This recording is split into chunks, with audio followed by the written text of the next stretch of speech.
दोस्तों, राइजिंग भारत में फिर से आपका स्वागत है। मैं एडवोकेट राजीव लोचन आज जिस विषय को लेकर आपके सामने उपस्थित हुआ हूं वो है कॉन्स्टिट्यूशनल कॉन्ट्रडिक्शंस।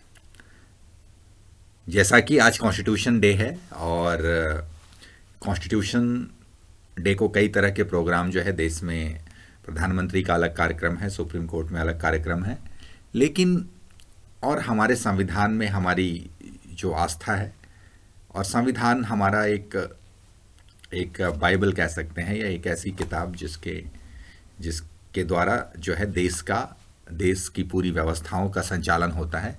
लेकिन संविधान के कुछ कॉन्ट्रडिक्शन के बारे में मैं आपको बताना चाहूँगा, और जिसको आप कॉन्स्टिट्यूशनल कॉन्ट्रडिक्शन कह सकते हैं।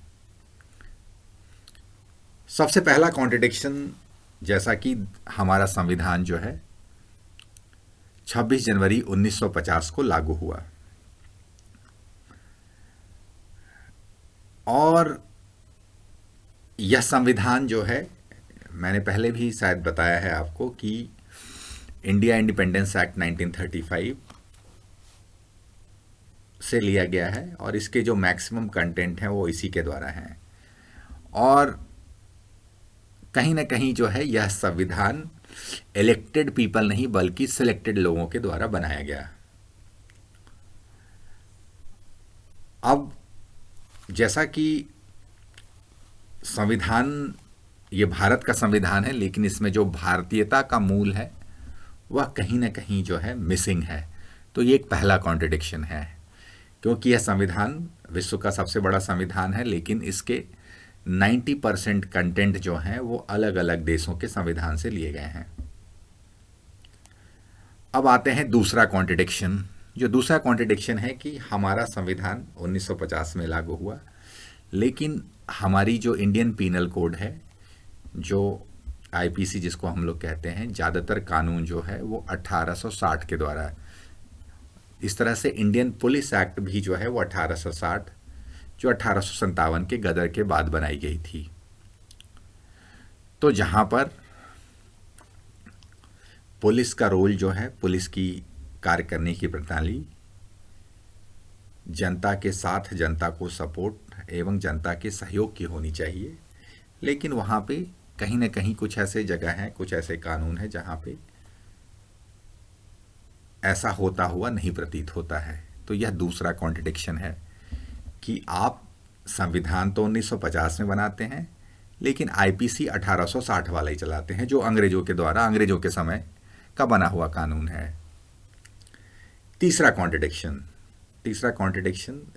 का दूसरा वर्ड हम शायद हिंदी में विरोधाभास भी कह सकते हैं। तो हमारे संविधान में जो तीसरा विरोधाभास है वह यह है कि एक तरफ हम राइट टू इक्वालिटी, समानता के अधिकार की बात करते हैं, लेकिन दूसरी तरफ अगर हम देखा जाए तो हमारे देश में हिंदुओं के लिए अलग कानून है। अगर पर्सनल लॉ की बात करें तो हिंदू पर्सनल लॉ अलग और मुस्लिम पर्सनल लॉ अलग है। और रहा तीसरा पहलू, जो सबसे इंपॉर्टेंट बात है कि यस SC/ST एक्ट भी है, जहाँ पे अगर हम कहें तो दलितों को लेकर भी जो है कुछ विशेष कानून या विशेष अधिकार दिए गए हैं। तो जब संविधान की हम जब बात करते हैं, ऐसा विधान, ऐसा बुक, और यह सिर्फ भारत में है, विश्व के किसी देश में नहीं है, कि जब हम संविधान की बात करते हैं जहाँ पे एक विधान मतलब पूरे एक देश के जितने नागरिक हैं सबके लिए एक कानून हो, लेकिन ऐसा दिखाई नहीं दे रहा है। जब आपने पर्सनल लॉ को, हिंदू पर्सनल लॉ, मुस्लिम पर्सनल लॉ को अलग कर दिया तो वह अलग अलग कानून हो गए।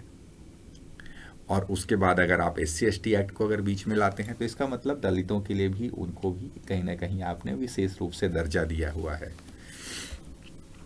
अब आ जाते हैं हम चौथे कॉन्ट्रडिक्शन की जो हम बात कर रहे हैं, जहाँ पे हम आरक्षण की बात करना चाहेंगे कि जब राइट टू इक्वालिटी को हम आगे लेके कि सबको समान अधिकार है, तो फिर आरक्षण क्यों है?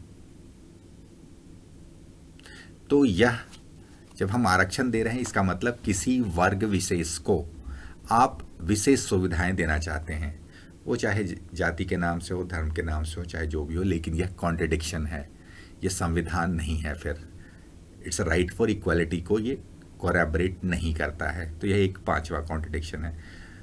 छठा कॉन्ट्रडिक्शन, जो सबसे इंपॉर्टेंट कॉन्ट्रडिक्शन जो हम बताएंगे, जिसमें यह है कि यह कानून या जो संविधान है, संविधान में एक प्रोविज़न है जिसके द्वारा जो माइनॉरिटी हैं, जो कम संख्या में लोग हैं, जैसे कि मुस्लिम हैं, जैन हैं या सिख हैं, वो अपने अपने धर्म ग्रंथों का प्रचार कर सकते हैं। लेकिन जो मेजॉरिटी है, जो हिंदू पॉपुलेशन है, उनको इस तरह की आज़ादी नहीं है। तो यह भी एक कॉन्ट्रडिक्शन है। तो this is also a contradiction, constitutional contradiction. और लास्ट नॉट द लीस्ट, जो मैं 7वें कॉन्ट्रडिक्शन के बारे में बात करना चाहता हूँ, विरोधाभास के बारे में बात करता हूँ, कि एक तरफ अगर देखा जाए तो कहीं ना कहीं जो मदरसे हैं या गुरुद्वारा हैं या जो दूसरे संस्थान हैं, वो बेसिकली उनकी अलग संस्था के द्वारा चलाए जाते हैं। लेकिन जो हिंदुओं के मंदिर हैं, वो ज़्यादातर मंदिरों पे जो है वो सरकार का कब्जा है और सरकार के निर्देशानुसार चलते हैं। तो सबसे इम्पॉर्टेंट बात है, ये भी एक कॉन्ट्रडिक्शन है कि कहने को तो ये हिंदुस्तान है, लेकिन उस हिंदुस्तान में सारी पाबंदियां जो हैं वो हिंदुओं पे ही लगाई गई है।